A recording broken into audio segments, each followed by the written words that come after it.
నమస్కారం. ఎన్ఎక్స్టీజీ న్యూస్ కి స్వాగతం. ఈనాటి వార్తా విశేషాలు. ఆంధ్రప్రదేశ్లోని దర్యాప్తు విచారణ సంస్థలతో సచివాలయంలో సీఎం చంద్రబాబు భేటీ అయ్యారు. ప్రస్తుతం రాష్ట్రంలో జరుగుతున్న పలు కేసుల విచారణ, వాటి దర్యాప్తునకు సంబంధించిన అంశాలపై సమీక్ష నిర్వహించారు. ఫైబర్ నెట్ మదనపల్లెలో ఫైళ్ల దగ్ధం, ఇసుక దోపిడీకి సంబంధించిన కేసులపై ఆరా తీశారు. మదనపల్లె ఫైల్స్ దగ్ధం కేసుపై సిఐడి విచారణ జరుపుతోంది. దీనికి సంబంధించి రాష్ట్రంలో చేపట్టిన చర్యలతో పాటు కేసు పురోగతిపై చంద్రబాబు అడిగి తెలుసుకున్నారు. రాష్ట్ర వ్యాప్తంగా గతంలో జరిగిన ఇసుక దోపిడీ పైన విచారణ జరుగుతోంది. దీనిపైన సీఎం వాకబు చేశారు. మద్యం కుంభకోణం పైన సంబంధిత అధికారులను చంద్రబాబు వివరాలు అడిగి తెలుసుకున్నారు. ఈ భేటీలో ప్రభుత్వ ప్రధాన కార్యదర్శి నీరబ్ కుమార్, డీజీపీ ద్వారకా తిరుమలరావు, హోంశాఖ ముఖ్య కార్యదర్శి Kumar Vishwajit, vigilance DG, CID chief హాజరయ్యారు. అక్టోబర్ 15 నుంచి పూర్తి స్థాయిలో ఇసుక అందుబాటులో ఉంటుందని మంత్రి కొల్లు రవీంద్ర వెల్లడించారు. పేదలందరికీ ఉచితంగా ఇసుక అందించి తీరుతామని, త్వరలోనే ఇసుక సమస్యలు పరిష్కారమవుతాయని మంత్రి తెలిపారు. వర్షాకాలంలో వరదల దృష్ట్యా ఇసుక తవ్వకూడదని ఎన్టీటీ ఆదేశాల మేరకు రీచ్లను నిలిపివేశామన్నారు. అక్టోబర్ 15 నుంచి ఇసుక రీచ్లని ప్రారంభించినట్లు చెప్పారు. బోట్మెన్ సొసైటీలు, పట్టా భూముల్లో ఇసుక తవ్వకాలను కూడా చేపడతామన్నారు. దూర ప్రాంతాలకు రవాణా ఛార్జీలు అధికమవుతున్నాయనే సమస్యను పరిష్కరిస్తామన్నారు. రాష్ట్రంలో గత ప్రభుత్వంలో చేసినటువంటి అరాచక వల్ల అన్ని వ్యవస్థలు కూడా దెబ్బతిన్నాయి. ఇవాళ వాటిని అన్నిటిని కూడా ఒక్కొక్కటి ముందుకు తీసుకెళ్లే దాంట్లో భాగంగా ఉచిత ఇసుకని ప్రభుత్వం ప్రవేశపెట్టడం జరిగింది. ఏపీ శాండ్ మెకానిజం కూడా పోర్టల్ స్టార్ట్ చేసుకుని ఆన్లైన్లోనే బుకింగ్ చేసుకుని డెలివరీ ఇచ్చే కార్యక్రమాన్ని తీసుకుంటున్నాం. ప్రస్తుతం మాన్సూన్ సీజన్ అవడం వల్ల అక్టోబర్ 15 వరకు కేవలం స్టాక్ పాయింట్స్ లో మాత్రమే తీసుకెళ్లాలని, దానివల్ల కొద్దిగా దూర ప్రాంతాలు అవడం వల్ల ట్రాన్స్పోర్టేషన్ ఛార్జెస్ ఎక్స్ట్రా అవుతున్నాయి. రాబోయే కాలంలో అక్టోబర్ 15 నుంచి పూర్తిగా అన్ని రీచెస్ కూడా ఓపెన్ చేయడం జరుగుతుంది. కాబట్టి ఎవరైనా ఆ రీచెస్ నుంచి తీసుకెళ్లేదానికి అవకాశం ఉంటుంది. ఇదే కాకుండా పట్టా ల్యాండ్స్ కూడా ఇవాళ మేము జీవో కూడా ఇవ్వబోతా ఉన్నాం. దాని ఆధారంగా సొంత పట్టా ల్యాండ్స్ ఉన్నటువంటి దాంట్లో కూడా ఇసుక తీసుకెళ్తే ఖచ్చితంగా అతి తక్కువ ధరకే శాండ్ అందించాలని రాష్ట్ర ప్రభుత్వం ఆలోచన. వాళ్ళు చేసినటువంటి అరాచకాల వల్లే ఇవాళ ఈ పరిస్థితి వచ్చింది. తిరుమల శ్రీవారి లడ్డూ ప్రసాదంపై చంద్రబాబు చేసిన ప్రచారంపై సుప్రీంకోర్టు తీవ్ర ఆగ్రహం వ్యక్తం చేసింది. లడ్డూ కల్తీ జరిగిందన్న ఆధారాలు లేకుండా, పైగా దర్యాప్తు ఇంకా మొదలు కాకముందే మీడియా ముందుకు వచ్చి అలాంటి వ్యాఖ్యలు చేయడం ఏంటని నిలదీసింది. దేవుణ్ణి రాజకీయంలోకి లాగద్దంటూ చిరకలంటించింది. ఈ తాజా పరిణామాలపై వైఎస్ఆర్సీపీ నేతలు ఒక్కొక్కరుగా స్పందిస్తున్నారు. భారతీయ తత్వశాస్త్రంలో లౌకిక, అలౌకిక అంశాలతో పాటు కాస్మాలజీ, మెటాఫిజిక్స్ వంటి ఆధునిక శాస్త్రాలు కూడా ఉన్నాయని భారత మాజీ ఉపరాష్ట్రపతి ఎం వెంకయ్య నాయుడు అన్నారు. నాగార్జున విశ్వవిద్యాలయంలో నిర్వహించిన సచ్చిదానందమూర్తి శత జయంతి వేడుకలను ఆయన ముఖ్య అతిథిగా హాజరయ్యారు. ఈ సందర్భంగా పోస్టల్ శాఖ విడుదల చేసిన పోస్టల్ కవర్ ను ఆవిష్కరించారు. అనంతరం ఆయన మాట్లాడుతూ, చైతన్యం, జ్ఞాన సముపార్జన అంశాల్లో భారత్ ప్రపంచంలోని చాలా దేశాల కంటే ముందంజలో ఉందన్నారు. ఆచార్య నాగార్జునుడు, ఆది శంకరాచార్యులు, బుద్ధుడు, పోతులూరు వీరబ్రహ్మేంద్ర స్వామి, వేమన వంటి వారిని భారతీయ తత్వానికి మూల పురుషులుగా అభివర్ణించారు. తరువాత కాలంలో జిడ్డు కృష్ణమూర్తి, సర్వేపల్లి రాధాకృష్ణతో పాటు కొత్త సచ్చిదానందమూర్తి భారత తత్వ శాస్త్రానికి విశ్వవ్యాప్తం చేశారని కొనియాడారు. భారతీయ మూలాల్లోకి వెళ్లి మన తత్వ శాస్త్రాన్ని నేటి తరానికి అందించిన మహనీయుడు సచ్చిదానందమూర్తి అని తెలిపారు. తన వ్యాసాల ద్వారా, తన ప్రసంగాల ద్వారా ఈ జాతికి మళ్ళా తిరిగి పునర్వైభవం కల్పించే పాత ఆలోచనలు గుర్తు చేసే మహామనిషి మన ఆచార్య కొత్త సచ్చిదానందమూర్తి గారు. ఈ భూమండలంలో కోట్లాను కోట్ల జీవరాశులు ఉన్నాయి. ఈ జీవరాశులన్నింటిలో ఉత్కృష్టమైన జీవరాశే మనిషి. మిగిలిన జీవులకు మనిషికి ఉన్న ప్రధానమైన తేడా ఇది ఎప్పుడు గుర్తుపెట్టుకోవాలి మనం. ఈ చైతన్యం కారణంగానే నాగరికత వికసించింది, విస్తరించింది. లౌకిక, అలౌకిక సంస్కరణలు జరిగాయి. విజ్ఞానం పరిడవిల్లింది. ఒకప్పుడు భారతదేశాన్ని విశ్వగురు అనేవాళ్ళు. ప్రపంచం నలుమూల నుంచి విద్యార్థులు నలంద, తక్షశిల, విక్రమశిల లాంటి విశ్వవిద్యాలయాలకు వచ్చి చదువుకొని విజ్ఞానాన్ని పొంది వెళ్ళారని చెప్పి చరిత్ర చెప్తూ ఉంది మనకి. ఆ తర్వాత ఈ పాశ్చాత్యులు, ఇంగ్లీష్ వాళ్ళు వచ్చి మన దేశం మీద దాడి చేసి మన దేశాన్ని దోచుకొని, సంపదను దోచుకొని, కొంతమంది మన నాయకుల యొక్క మనసులు కూడా దోచుకొని, సంపద దోచుకొని పోయారు, కానీ మనుషుల యొక్క మనసు కూడా దోచుకోరు కొన్ని. ఎందుకంటే ఇంగ్లీష్ వాళ్ళు గొప్పవాళ్ళని, మనమంతా చాలా తక్కువ వాళ్ళమని, ఇంగ్లీష్ భాష చాలా గొప్పదని, ఇంగ్లీష్ వేషం చాలా గొప్పదని, ఇంగ్లీష్ వాళ్ళందరూ పెద్ద నాయకులని, రాబర్ట్ క్లైవ్లు, లేకపోతే అలెగ్జాండర్లు. కానీ మన దేశంలో పుట్టిన మన అల్లూరు సీతారామరాజు, మన యొక్క వీరపాండ్య కట్టబొమ్మన్, మన ఛత్రపతి శివాజీ మహారాజ్, మన యొక్క మహారాణా ప్రతాప్, మన రాణి ఝాన్సీ లక్ష్మీబాయి, మన రాణి రుద్రమ్మ, మన కొమరం భీం, ఇలా అనేక మంది ఉన్నారు. వాళ్ళ గొప్పతనాన్ని వాళ్ళు తెలియజేయలే. ఎందుకంటే వాళ్ళ గొప్పతనం చెప్పి వాళ్ళ ద్వారా మనల్ని పరిపాలించారు. గుంటూరు చుట్టుకుంట సెంటర్లో వెంచేసి ఉన్న శ్రీ పోలేరమ్మ తల్లి దేవస్థానం 21వ శ్రీదేవి శరన్నవరాత్రుల మహోత్సవాలు అక్టోబర్ 3వ తేదీ నుండి 12వ తేదీ వరకు వైభవంగా ప్రారంభం కానున్నాయని ఎమ్మెల్సీ లేళ్ల ఆపిరెడ్డి, అడక శ్రీనివాసరావు, అంగడి శ్రీనివాసరావు తెలిపారు. చుట్టుకుంట పోలేరమ్మ తల్లి దేవస్థాన భక్త బృందం శ్రీదేవి శరన్నవరాత్రుల ఉత్సవ కమిటీ ఆధ్వర్యంలో ప్రతి సంవత్సరం శ్రీ ఉత్సవాలను ఘనంగా నిర్వహించుకుంటామని పేర్కొన్నారు. సోమవారం ఆలయ ప్రాంగణంలో ఏర్పాటు చేసిన మీడియా సమావేశంలో దసరా శరన్నవరాత్రుల మహోత్సవ ఆహ్వాన పత్రికను ఎమ్మెల్సీ లేళ్ల ఆపిరెడ్డి ఉత్సవ కమిటీ సభ్యులతో కలిసి ఆవిష్కరించారు. ఈ సందర్భంగా ఎమ్మెల్సీ మీడియాతో మాట్లాడుతూ ఈ ఉత్సవాల్లో అమ్మవారు ప్రతిరోజు ప్రత్యేక అలంకరణతో భక్తులకు దేదీప్యమానంగా దర్శనమిస్తారని తెలిపారు. కులమతాలకు అతీతంగా ఈ ఉత్సవాలను స్థానికులు ఒక వేడుకగా జరుపుకుంటారని పేర్కొన్నారు. అలాగే ప్రతిరోజు ఆధ్యాత్మిక కార్యక్రమాలతో పాటు సాంస్కృతిక కార్యక్రమాలు ఉంటాయని వెల్లడించారు. ఈ కార్యక్రమంలో ఉత్సవ కమిటీ సభ్యులు, కార్పొరేటర్లు అడక పద్మావతి, అచ్చాల వెంకటరెడ్డి, కాడ్రకొండ గురువయ్య, ఎర్రం కృష్ణారెడ్డి, భవనం శ్రీనివాసరెడ్డి, కుమ్మర చంద్రశేఖర్ ప్రసాద్, సాంబిరెడ్డి, రామకృష్ణ తదితరులు పాల్గొన్నారు. జిల్లాలోనే ఒక ప్రత్యేకత కలిగినటువంటి దేవాలయం చుట్టుకుంట పోలేరమ్మ తల్లి దేవస్థానం. ఎందుకంటే సహజంగా ప్రతి గ్రామానికో ప్రతి పట్టణానికో దేవతలు, గ్రామ దేవతల పేరుతోనో మనం ఎప్పుడు కూడా పూజిస్తూ ఉంటాం. గుంటూరు నగరానికి సంబంధించి చుట్టుకుంట ప్రాంతంలో ఉన్నటువంటి పోలేరమ్మ తల్లివారు దేవతగా, ఎందుకంటే నగరానికే దేవతగా కొలుస్తున్నటువంటి పరిస్థితులు దశాబ్దాల తరబడిగా చూస్తూ ఉన్నాం. నవరాత్రి మహోత్సవాలకు సంబంధించి 21 సంవత్సరాల కిందట ప్రారంభించినటువంటి ఈ ఉత్సవాలు 8 మంది కమిటీతో ప్రారంభమైతే ఇప్పుడు 86 మంది కమిటీ సభ్యులు. ఒక చిత్రమైనటువంటి వాతావరణం ఏంటంటే ఇందులో ఈ కమిటీలో అన్ని కులాల వారికి సంబంధించి, అన్ని మతాల వారికి సంబంధించి కూడా ఈ ఉత్సవ కమిటీలోనూ సభ్యులుగా ఉండి కులాలు, మతాలు, ప్రాంతాలన్నీ కూడా పక్కన పెట్టి అందరికీ కూడా, ఎందుకంటే ఒక నమ్మకం, ఒక విశ్వాసం, అమ్మవారి పూజలు ప్రారంభమైనటువంటి రోజులు, నవరాత్రి ఉత్సవాలు ఈ ప్రాంతంలో ప్రారంభించిన రోజు నుంచి కూడా ఈ ప్రాంతంలో ఒక ప్రశాంతమైనటువంటి వాతావరణం. ఈ ప్రాంతానికి సంబంధించి అందరూ కూడా కులాలు, మతాలు అన్నీ కూడా మరిచి అందరూ కూడా అన్నదమ్ములుగా కనబడుతున్నటువంటి పరిస్థితులు ఉన్నాయంటే అమ్మవారి ఆశీస్సుల వల్లనే అది సాధ్యమైందనేది అందరూ కూడా బలంగా నమ్ముతున్నటువంటి వ్యక్తులుగా మేము అందరం కూడా ఉన్నాం.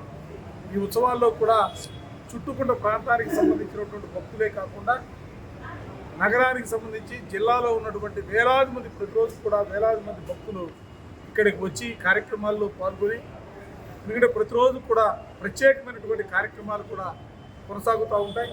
ఆ కార్యక్రమాల్లో పాల్గొని అమ్మవారి ఆశీస్సులు పొందే పరిస్థితులు చూస్తూ ఉన్నాం. రేపు 3వ తారీఖు నుంచి ప్రారంభమై 12వ తారీఖు వరకు కూడా ఈ ఉత్సవాల్ని పెద్ద ఎత్తున అందరూ కూడా కలిసి, ఇది ప్రత్యేకించి ఒకళ్ళ వాళ్ళను వీళ్ళను కూడా అందరూ కూడా ఈ ప్రాంతంలో ఉన్నటువంటి అందరూ కూడా కలిసి అందరూ కూడా ఈ ఉత్సవాలను పెద్ద ఎత్తున నిర్వహిస్తున్నటువంటి పరిస్థితులు. భక్తులందరూ కూడా విజ్ఞప్తి చేస్తా ఉన్నాం. అందరూ కూడా ఈ ఉత్సవాల్లో భాగస్వాములు కావాలని అందరినీ కూడా మనస్ఫూర్తిగా గుంటూరు నగర ప్రజలకి దేవి నవరాత్రుల శుభాకాంక్షలు. మా చుట్టుకుంట పోలేరమ్మ తల్లి దేవస్థానం నందు గత 21 సంవత్సరాల నుంచి కూడా అత్యంత వైభవంగా గుంటూరు నగరంలోనే ఒక ప్రతిష్టాత్మకంగా దేవి నవరాత్రులు కులాలకు, మతాలకు అన్ని ఖచ్చితంగా ఈ ఉత్సవం అమ్మవారి దర్శనానికి వేలాదిగా భక్తులు చేస్తుంటారు. ఈ ఉత్సవాల్ని గుంటూరు నగర ప్రజలు, ఈ చుట్టూ పరిసర ప్రాంత ప్రజలు కూడా ఈ శ్రీ దేవి నవరాత్రులు, చుట్టుకుంట తల్లి దేవస్థానం జరుగుతున్న దేవి నవరాత్రుల్ని విజయవంతం చేయవలసిందిగా ఉత్సవ కమిటీ తరఫున కోరుతున్నాం. కలెక్టర్ కార్యాలయంలో నిర్వహించిన ప్రజా సమస్యల పరిష్కార వేదిక గ్రీవెన్స్ డేకి అనూహ్య స్పందన వచ్చింది. జిల్లా నలుమూలల నుండి ప్రజలు గ్రీవెన్స్ డేకి తరలివచ్చారు. Collector Nagalakshmi, joint collector Bhargav Teja, ఇతర అధికారులు ప్రజల నుండి అర్జీలను స్వీకరించారు. పెన్షన్లు, రేషన్ కార్డులు, భూముల సర్వే, భూముల వివాదాలు, అధికారుల నిర్లక్ష్యంపై అధికంగా ఫిర్యాదులు అందాయి. ప్రజల నుండి ఫిర్యాదులు స్వీకరించిన అధికారులు తక్షణమే పరిష్కారం చేయాలని సంబంధిత శాఖలకు ఆదేశాలు జారీ చేశారు. ప్రజా సమస్యల పరిష్కారంలో నిర్లక్ష్యం వహిస్తే సహించేది లేదని కలెక్టర్, జాయింట్ కలెక్టర్ హెచ్చరించారు. గ్రీవెన్స్ డేలో ఫిర్యాదులు అందించిన బాధితుల వారి సమస్యలను మీడియాకు కూడా వివరించారు.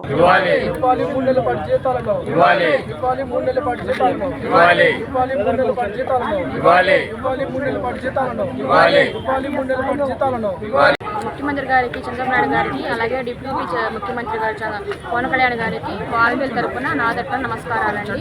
ఈరోజు మా ముఖ్య ఉద్దేశం ఏమిటంటే వాలంటీర్ ఇచ్చిన హామీ ఏదైతే ఉందో వాలంటీర్ విధుల్లోకి తీసుకోవాలని, అలాగే మాకు 3 నెలల బకాయిలను వెంటనే చెల్లించాలని ఈ ప్రభుత్వాన్ని మేము కోరుతున్నాము. అలాగే మాకు విధుల్లో అవకాశం కల్పించాలని, యథావిధిగా మమ్మల్ని కొనసాగించాలని మా తరఫున, వాలంటీర్ తరఫున, అసోసియేషన్ తరఫున మేము కోరుతున్నాం. ఎలక్షన్లో 10,000 ఇస్తామని హామీ ఇచ్చారండి. రాజీనామా చేసిన వాళ్ళని వదిలేసి మిగిలిన వాళ్ళ వరకైనా మాకు అవకాశం కల్పించాలని మేము కోరుకుంటున్నామండి. కాంట్రాక్ట్ అవుట్సోర్సింగ్ ఉద్యోగులకు కనీస వేతనం 26,000 అమలు చేయాలని సిఐటియు రాష్ట్ర కార్యదర్శి దయా రామాదేవి డిమాండ్ చేశారు. అలాగే వీరికి ఉద్యోగ భద్రత కల్పించాలన్నారు. మహిళా ఉద్యోగులకు ప్రత్యేక రక్షణ చట్టం అమలు చేయాలన్నారు. కేంద్ర, రాష్ట్ర ప్రభుత్వ, ప్రైవేట్ సంస్థల్లో పనిచేస్తున్న కాంట్రాక్ట్ అవుట్సోర్సింగ్ పర్మనెంటేతర ఉద్యోగ కార్మికులకు సమస్యలను పరిష్కరించాలని డిమాండ్ చేస్తూ సోమవారం జిల్లా కలెక్టరేట్ ఎదుట సిఐటియు ఆధ్వర్యంలో ధర్నా కార్యక్రమం జరిగింది. ఈ సందర్భంగా రమాదేవి మాట్లాడుతూ కాంట్రాక్ట్ అవుట్సోర్సింగ్ ఉద్యోగులు కార్మికుల చేత వెట్టి చాకరీ చేస్తున్నారని మండిపడ్డారు. పక్క రాష్ట్రాల్లో కాంట్రాక్ట్ అవుట్సోర్సింగ్ విధానాన్ని రద్దు చేశారని చెప్పారు. ఏపీలో ఈ విధానం ఎందుకు అమలు కావడం లేదని పాలకులను ఆమె నిలదీశారు. ఈ కార్యక్రమంలో సిఐటియు నేతలు why Netaji, danda Lakshminarayana, Muthyalarao, K Srinivas, Laxman తదితరులు పాల్గొన్నారు.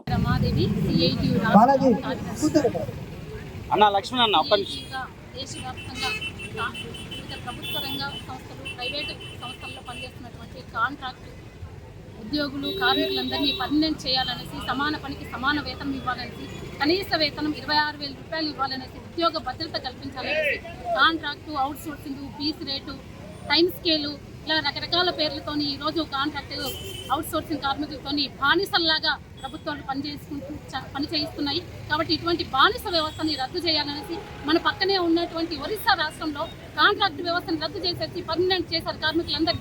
మరి పక్కన ఉన్నటువంటి రాష్ట్రంలో చేసినప్పుడు మన రాష్ట్రంలో ఎందుకు చేయరు అనేసి ఈరోజు ముఖ్యమంత్రి గారిని అడుగుతున్నాం. కనీస వేతనం 26,000 రూపాయలు ఇవ్వాలి అని చెప్పేసి ప్రభుత్వాలే చెప్తున్నాయి, కానీ ఎందుకు అమలు చేయట్లేదు అనేసి ఈరోజు మేము అడుగుతున్నాం. కాబట్టి సమాన పనికి సమాన వేతనం ఇవ్వాలనేసి, 26,000 రూపాయల కనీస వేతనం ఇవ్వాలనేసి, ఉద్యోగ భద్రత కల్పించాలనేసి, మహిళలు ఈరోజు కాంట్రాక్ట్ వ్యవస్థలో అనేక మంది మహిళలు పనిచేస్తున్నారు, ఎటువంటి ఉద్యోగ భద్రత లేదు, లైంగిక వేధింపులకు గురవుతున్నారు. కాబట్టి లైంగిక వేధింపుల నిరోధక చట్టం ఉంది, కానీ ఆ చట్టాన్ని అమలు చేయడంలో ప్రభుత్వాలు విఫలమవుతున్నాయి. కాబట్టి లైంగిక వేధింపుల నిరోధక చట్టాన్ని అమలు చేయాలి, ఆ నిరోధక కమిటీలు వేయాలి, ఫిర్యాదులు బాక్సులు ఏర్పాటు చేయాలని ఉంది. కాబట్టి ఆ కమిటీలు వేయాలనేసి దాని పనిని సమీక్షించాలి ప్రభుత్వం అని చెప్పేసి మేము డిమాండ్ చేస్తున్నాం. లేని పక్షంలో దేశవ్యాప్తంగా, రాష్ట్ర వ్యాప్తంగా కాంట్రాక్టు, అవుట్సోర్సింగ్, ఫీస్ రేటు, వివిధ రంగాల్లో పనిచేసేటటువంటి నాన్ పర్మనెంట్ ఉద్యోగులందరినీ కూడా, కార్మికులను, ఉద్యోగులందరినీ ఐక్యం చేసి పెద్ద ఎత్తున ఉద్యమం చేస్తామనేసి కేంద్ర రాష్ట్ర ప్రభుత్వాన్ని హెచ్చరిక చేస్తుంది. గుంటూరు గంటలమ్మ చెట్టు వీధిలో వెంచేసి ఉన్న వరప్రదాయిని శ్రీ వాసవి కన్యక పరమేశ్వరి అమ్మవారి 162వ శ్రీదేవి నవరాత్రుల మహోత్సవాలు అక్టోబర్ 3వ తేదీ నుండి 12వ తేదీ వరకు అంగరంగ వైభవంగా ప్రారంభం కానున్నాయని దేవస్థాన పాలకవర్గం గౌరవ అధ్యక్షులు కొత్తూరు వెంకట నరసింహారావు, అధ్యక్షులు తెల్లకుల లక్ష్మీ గురుప్రసాద్, కార్యదర్శి పెనుకొండ వెంకట శ్రీనివాసరావు తెలిపారు. ఈ ఉత్సవాల్లో భాగంగా అమ్మవారు ప్రతిరోజు ప్రత్యేక అలంకరణతో దేదీప్యమానంగా భక్తులకు దర్శనమిస్తారని పేర్కొన్నారు. ఈ సంవత్సరం అమ్మవారి దేవస్థానంలో పచ్చటి వనంతో డెకరేషన్ చేసినట్లు వెల్లడించారు. సోమవారం ఏర్పాటు చేసిన మీడియా సమావేశంలో దేవీ నవరాత్రుల ఆహ్వాన పత్రికను దేవస్థానం పాలకవర్గం ఆవిష్కరించింది. ఈ సందర్భంగా వారు మీడియాతో మాట్లాడుతూ ప్రతి సంవత్సరం లాగే ఈ సంవత్సరం కూడా అమ్మవారి నవరాత్రులను ఘనంగా నిర్వహిస్తున్నట్లు తెలిపారు. భక్తులకు ఎలాంటి అసౌకర్యాలు కలగకుండా ఏర్పాటు చేస్తున్నట్లు పేర్కొన్నారు. 12వ తేదీ సాయంత్రం 6 గంటలకు సెమీ పూజ అనంతరం అమ్మవారి ఊరేగింపు కార్యక్రమం నేత్రపర్వంగా జరుగుతుందని వివరించారు. దేవస్థాన పాలకవర్గం ఆధ్వర్యంలో ఆధ్యాత్మిక కార్యక్రమాలతో పాటు పలు సేవా కార్యక్రమాలు నిర్వహిస్తున్నామని చెప్పారు. ఈ సమావేశంలో దేవస్థాన పాలకవర్గం గౌరవ సలహాదారు సాతులూరి ప్రకాష్ రావు, కోశాధికారి ఘంటసాల వెంకట సత్య సురేష్, ప్రోగ్రాం కన్వీనర్ డోగిపర్తి సుజాత, చుండూరు నగేష్ కుమార్ తదితర సభ్యులు పాల్గొన్నారు. జయవాసవి గుంటూరు గంటలమ్మ చెట్టు వీధిలో వేంచేసి ఉన్న వరప్రదాయని వాసవి కన్నికా పరమేశ్వర అమ్మవారి దేవస్థానం 162వ దసరా నవరాత్రుల్లో భాగంగా 3/10/2024 గురువారం ఉదయం 6 గంటల కలశ పూజతో ప్రారంభమవుతుంటాయి. ప్రతిరోజు కూడా భూరి విరాళ దాతలకు కుంకుమ పూజలు జరుగుతాయి. సాయంత్రం 10 రోజులు కూడా అమ్మవారి వివిధ రూపాల్లో అలంకారం జరుగుతూ ఉంటుంది. రాజరాజేశ్వరి, గాయత్రి మాత, అన్నపూర్ణమాత, సరస్వతి మాత, లక్ష్మీమాత, చండీమాత, కాళీమాత, మహిషాసురమర్దిని, వాసవి కన్యగా పరమేశ్వర అమ్మవారి వివిధ రూపాల్లో ప్రతిరోజు కూడా రంగరంగ వైభవంగా జరుగుతాయి. పుష్పశయ్య, మూలా నక్షత్రం ఇంకా అద్భుతంగా అమోఘంగా జరుగుతూ ఉంటుంది. 12వ తారీఖు సాయంత్రం 5 గంటలకి శమీ పూజ, తర్వాత నగరోత్సవం కూడా జరుగుతూ ఉంటాయి. ఈ సంవత్సరం ప్రత్యేకంగా బాగా చేయాలనే ఉద్దేశంతో కమిటీ వారు భక్తులు కలిసి వనంలాగా ఉద్యానవనంలో ఎలా ఉంటుందో అమ్మవారు అలా ప్రత్యేకంగా చేయడం జరిగింది. 2 కళ్ళు చాలంత అద్భుతంగా చేస్తున్నాము. కావున గుంటూరు నగర ప్రజలు ఒక్కసారైనా సరే అమ్మవారిని దర్శించి తీర్థప్రసాదాలు స్వీకరించి అమ్మవారి ఆశీస్సులు పొందాలి. మా యొక్క దేవాలయం ఓన్లీ ఆధ్యాత్మిక కార్యక్రమాలే కాకుండా సాంఘిక సేవా కార్యక్రమాలు చేసుకుంటూ వెళ్తున్నాము. వరద బాధితులకు విజయవాడ వాళ్ళకి సహాయ సహకారాలు ఇచ్చాము. కరోనా టైంలో చేసుకుంటూ వెళ్తున్నాము. ప్రతి వారం కూడా ఆలయ ప్రదక్షిణలు, మంగళవారం, శుక్రవారం, ఆదివారం కూడా పూజలు జరుగుతూ ఉన్నాయి. ఈ అన్నింటిలో కూడా అందరూ పార్టిసిపేట్ చేయాలి. అయోధ్య పట్టాభిషేకం, అయోధ్య రామ మందిరం సందర్భంగా కూడా ఇక్కడ ఉత్సవాలు చేశాము. ప్రతి దానికి ఇది అది అని కాకుండా అన్ని రకాల దేశం, రాష్ట్రం సుభిక్షంగా ఉండాలని చెప్పి ఎన్నో కార్యక్రమాలు చేపట్టి చేసుకుంటూ వెళ్తున్నాము. దీనికి భక్తులు, దాతలు సహాయ సహకారం చేస్తున్నారు. వాసవి కన్యకా పరమేశ్వరి దేవస్థానం, గంటలమ్మ చెట్టు వీధి, గుంటూరు 162వ సంవత్సర దసరా వేడుకలు రంగరంగ వైభవంగా జరుగుతున్నాయి. పుర ప్రముఖులు అందరూ కూడా అమ్మవారిని దర్శించడానికి అందరూ రావాల్సిందిగా కోరుతున్నాం. 3వ తారీఖు నుంచి బిగిన్ అవుతుంది, 12వ తారీఖు దాకా.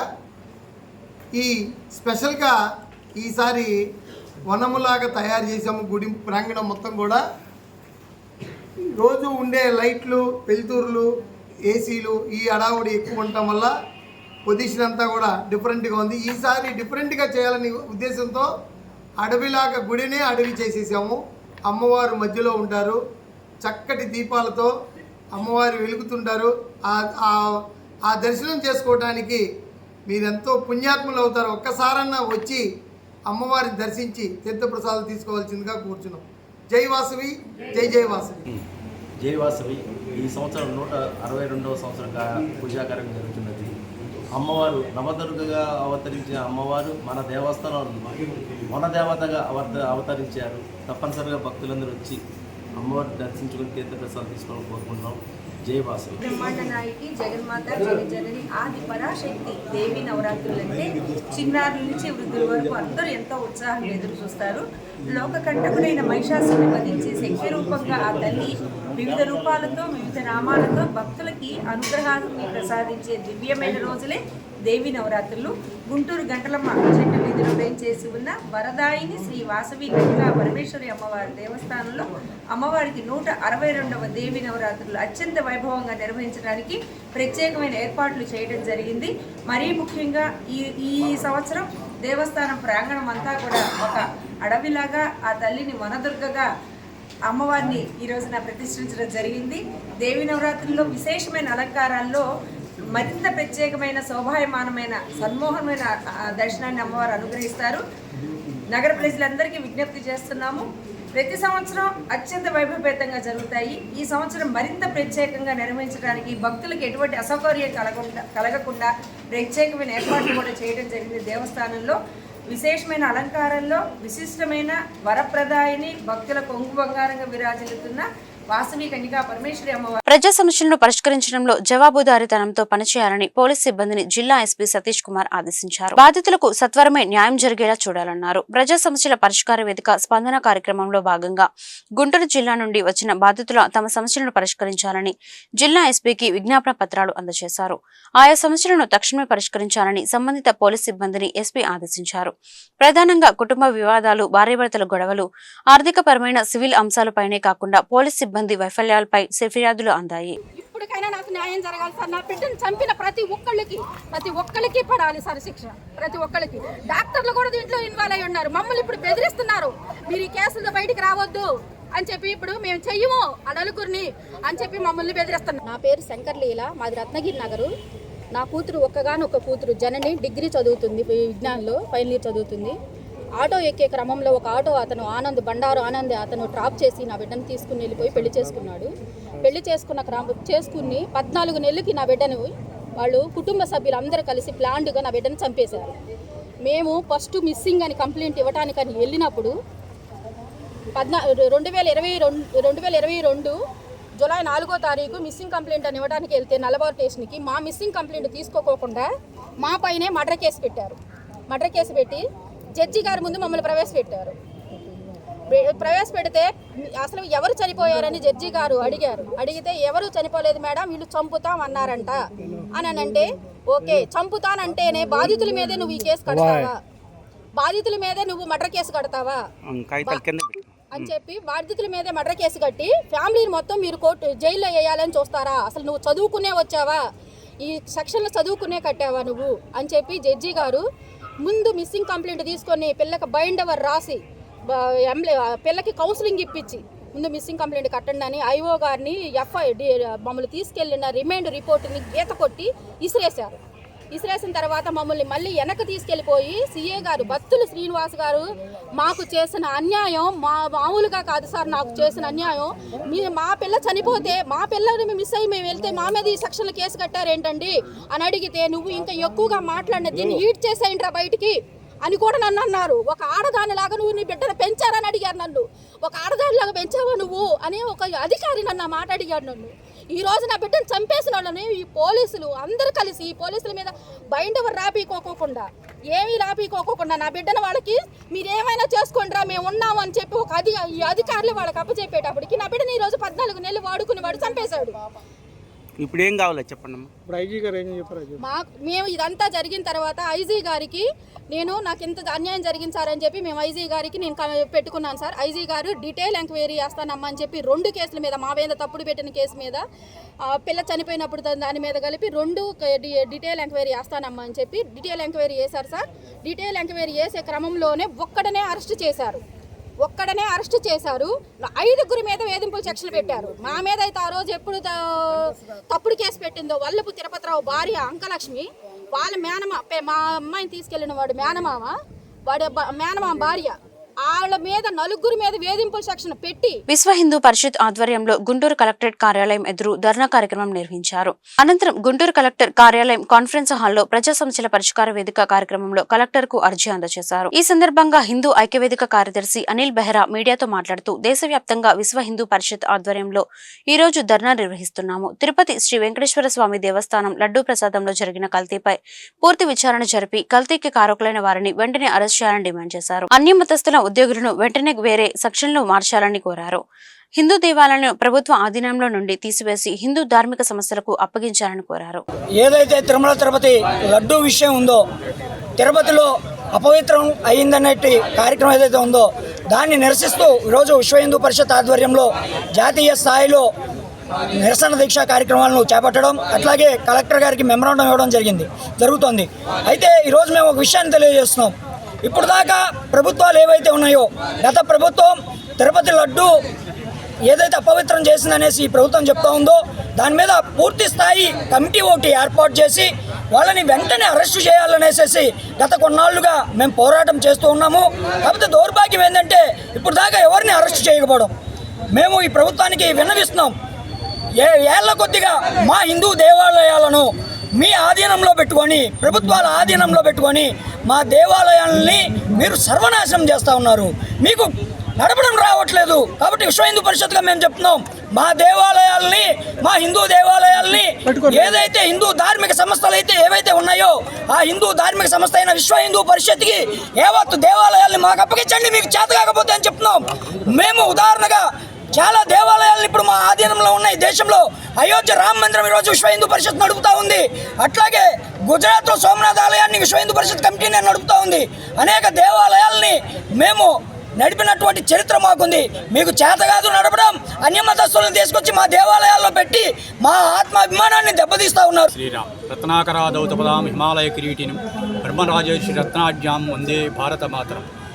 తిరుమల తిరుపతి దేవస్థానం యొక్క పవిత్రతని కాపాడాలని, అన్యమతస్తులను ఆ దేవాలయంలో ఉద్యోగస్తులుగా బయటికి పంపించి వారి వేరే చోట వారికి అవకాశం ఇవ్వాలని విశ్వ హిందూ పరిషత్ గుంటూరు జిల్లా విభాగము కోరుకుంటూ ఈ రోజున జిల్లా కలెక్టర్ గారికి మెమోరాండం ఇవ్వడానికి అనేక మంది తరలి వచ్చామని చెప్పేసి తెలియజేసుకుంటున్నాం. డిప్యూటీ డీఈఓ మేకతోటి వెంకటప్పయ్య 500 గజాలు ఆక్రమించుకొని తమపైనే కేసులు పెడుతున్నారని జ్యోతిలక్ష్మి ఆవేదన వ్యక్తం చేశారు.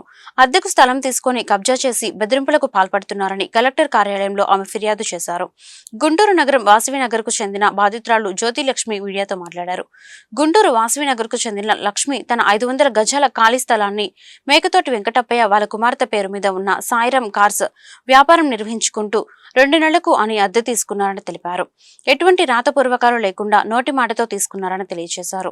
నెలకు 12,000 ఇస్తానని 2019 జనవరిలో తీసుకున్నారని అన్నారు. నా భర్త 2024 జనవరి 26వ తేదీన వారి పెట్టే బాధలను తట్టుకోలేక మరణించారని ఆవేదన వెలుబుచ్చారు. మాజీ హోంమంత్రి సుచరిత బంధువును అంటూ పోర్జరీ డాక్యుమెంట్లు సృష్టించి వెంకటప్పయ్య మమ్మల్ని బెదిరిస్తున్నారని అన్నారు. మా స్థలం మాకు ఇవ్వమని అడుగుతుంటే మరలా అడిగితే మిమ్మల్ని చంపేస్తానంటూ బెదిరిస్తున్నారని అన్నారు. వాసవినగర్లోని 500 గజాల స్థలం ఇప్పించి మాకు న్యాయం చేయాలని కోరారు. మాకు న్యాయం చేయండి సార్, మాకు న్యాయం చేయండి సార్. నా బిడ్డను నేను డాక్టర్ చదివించుకోవాలి సార్. ఈ సంవత్సరం నా బిడ్డ చదువు ఆగిపోయింది సార్. మాకు ఏదో బతుకుదామని అతికిచ్చామండి. ఓ 2 నెలలు అంటే మా ఆయన మంచంలో ఉన్నాడు, 12,000 ఇస్తున్నాడు కదా. 5 సంవత్సరాల నుంచి మా బతుకుని 12,000తోనే గడిపించాడండి. మేము అమ్ముకోనీయకుండా అడ్డం కూర్చున్నాడండి. అమ్ముకొని మా ఆయన తిని ఇంకా 10 ఏళ్ళు బతికేవాడు. వాళ్ళ ఆవిడ జనరల్ హాస్పిటల్లో పనిచేస్తుందని మెడిసిన్ మేము అడగకపోయినా ఇస్తా అని 5 ఏళ్ళకి ఆయనే ఇచ్చాడండి.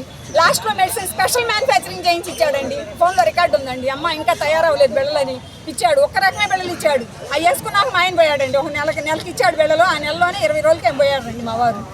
ఈ అన్యాయం సార్ ఆయన చేసే అన్ని అన్యాయాలు నేను బయట పెట్టలేకపోతున్నాను. ఎట్లా ఏం చేయాలో నాకు అర్థం కావట్లేదు. మాకు మాత్రం న్యాయం చేయండి సార్. ఆయన మా సైట్లో నుంచి వెళ్ళిపోయి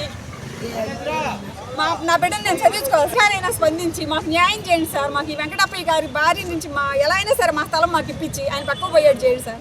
ఆయన మమ్మల్ని బాధలు పెడుతున్నాడండి, ఇబ్బందులు అండి, టార్చర్లు అండి. ట్రిప్కి ఒకటి ఏదో కేసులు పెడుతున్నాడండి. మాట్లాడితే SC ST కేసులు పెట్టి పిలిపిస్తున్నాడండి. పోలీసులను కాల్ చేసి కాల్ రికార్డ్స్ అవి కూడా ఉన్నాయండి. పోలీసులు ఫోన్ చేసి అమ్మ నీ మీద SC ST కేసు పెట్టారు రండి. మా ఆయన మీద కూడా పెట్టాడు. అలాంటి కేసులు ఉన్నాయండి. అవి పెట్టింది అన్ని ప్రూఫ్లు ఉన్నాయండి నా దగ్గర ఫోన్లో. గుంటూరు సెప్టెంబర్ 30 ఉచిత వినికిడి పరికరాల పంపిణీ. డాక్టర్ కిరణ్ కుమార్ పేద పిల్లలకు ఉపయోగపడే వినికిడి పరికరాలను స్వరూప స్వచ్ఛంద సంస్థ ముందుకు వచ్చి అందించడం అభినందనీయమని ప్రభుత్వ ఆసుపత్రి సూపరింటెండెంట్ డాక్టర్ కిరణ్ కుమార్ అన్నారు. నగరంలోని NGO కళ్యాణ మండపంలో స్వరూప చారిటబుల్ ట్రస్ట్ సంస్థ ఆధ్వర్యంలో దాదాపు 150 మంది పిల్లలకు ఉచితంగా వినికిడి పరికరాలను పంపిణీ చేశారు. ఈ సందర్భంగా డాక్టర్ కిరణ్ కుమార్ మాట్లాడుతూ స్వరూప చారిటబుల్ ట్రస్ట్ పేద పిల్లలకు వినికిడి పరికరాలను ఇవ్వడం సంతోషమన్నారు. దాదాపు 150 మంది పిల్లలకు ₹1 కోటి విలువ గల ఈ పరికరాలు ఇవ్వడం ఇంతవరకు ఏ సంస్థ కూడా ఇవ్వలేదని ఆయన అన్నారు. ఒక్కొక్క పరికరం దాదాపు 60,000 ఖరీదు ఉంటుందని, ఒక్కొక్క చిన్నారికి 2 చెవులకు వినికిడి యంత్రాలు ఇచ్చారని ఆయన చెప్పారు. వినికిడి లోపం ఉన్న చిన్నారులకు ఈ యంత్రాలు ఇవ్వటం వలన వారు ఎంతో సమస్యల నుంచి బయటపడే అవకాశాలు ఉన్నాయని ఆయన అన్నారు. భవిష్యత్తులో కూడా అనేక పరికరాలు ఇవ్వడానికి ఈ సంస్థ ముందుకు రావడం గొప్ప విషయమని ఆయన చెప్పారు. గుంటూరు ప్రభుత్వ ఆసుపత్రిలో మరో 15 నుంచి 20 మిషన్లు అందుబాటులో ఉంచగలిగితే పేదవారికి అందించడానికి అవకాశం ఉంటుందని ఆయన కోరారు. జిల్లా వైద్య ఆరోగ్య శాఖ అధికారి డాక్టర్ విజయలక్ష్మి మాట్లాడుతూ పేద విద్యార్థులకు ఈ పరికరాలు ఎంతో ఉపయోగపడతాయని చెప్పారు. గుంటూరు నగర auto drivers and workers union నగర సమితి ఆధ్వర్యంలో స్థానిక GGH ఆటో స్టాండ్ డ్రైవర్ రుద్రపాడు కోటి పెరాలసిస్ వచ్చి కుటుంబ పోషణకు ఇబ్బంది పడుతున్న తరుణంలో వారికి సహాయంగా 50 కేజీల బియ్యాన్ని, అదేవిధంగా BR stadium auto stand driver Shaik Baji ఇటీవల గుండెపోటుతో మరణించిన కారణంగా వారి కుటుంబానికి సహాయంగా 50 కేజీల బియ్యాన్ని సిపిఐ జిల్లా కార్యదర్శి యూనియన్ జిల్లా గౌరవ అధ్యక్షులు జంగాల అజయ్ కుమార్, సిపిఐ నగర కార్యదర్శి యూనియన్ నగర గౌరవ అధ్యక్షులు కోట మాల్యాద్రిల చేతుల మీదుగా బాధితులకు ఇవ్వడం జరిగింది. ఈ కార్యక్రమంలో ఏఐటియుసి జిల్లా అధ్యక్షులు ఆకిటి అరుణ్ కుమార్, నగర ఆటో యూనియన్ కార్యదర్శి మంగా శ్రీనివాసరావు, అధ్యక్షులు కురకాల రాంప్రసాద్, జీహెచ్ ఆటో స్టాండ్ నాయకులు Shiva, ఈసుబు బుడే, Saidulu, BR stadium stand నాయకులు రజాక్, అంకమ్మరావు, బాబర్, అఖ్తర్ తదితరులు పాల్గొన్నారు. ప్రముఖ హీరో కార్తీ వివిఐటిలో సందడి చేశారు. ఇటీవల విడుదలైన తాను నటించిన సత్యం సుందరం చిత్ర విజయోత్సవ యాత్రలో భాగంగా కళాశాలను సందర్శించారు. ఈ కార్యక్రమంలో చిత్ర డైరెక్టర్ ప్రేమ్ కుమార్ తో పాటు హీరో కార్తీ పాల్గొన్నారు. విద్యార్థులతో కలిసి ఆడిపాడారు. ఈ సందర్భంగా హీరో కార్తీ మాట్లాడుతూ ఈ చిత్రం స్నేహం గురించి చెబుతుందని, కుటుంబ సభ్యులు అందరితో కలిసి చూడదగ్గ చిత్రం సత్యం సుందరం అని ఆయన అన్నారు. తాను ఇంజనీరింగ్ విద్యార్థినేనని, సరైన లక్ష్యం ఎంచుకోవడం ద్వారా విజయాన్ని సాధించవచ్చని విద్యార్థులకు సూచించారు.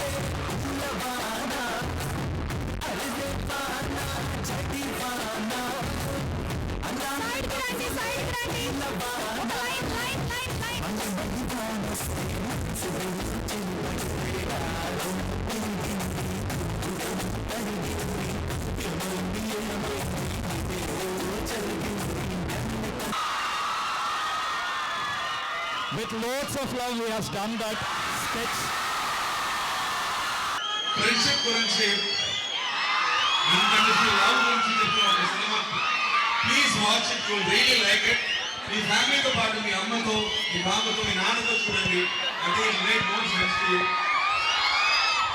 బికాస్ ఇక్కడ మంచితనం అనేది చాలా తక్కువైంది. But this movie talks about that. You know being good is a fabulous thing. So this talks about it. అది ఫ్యాషనబుల్ కాదు, అది రీల్ వర్ది కాదు, but it is life worthy. So just watch this film.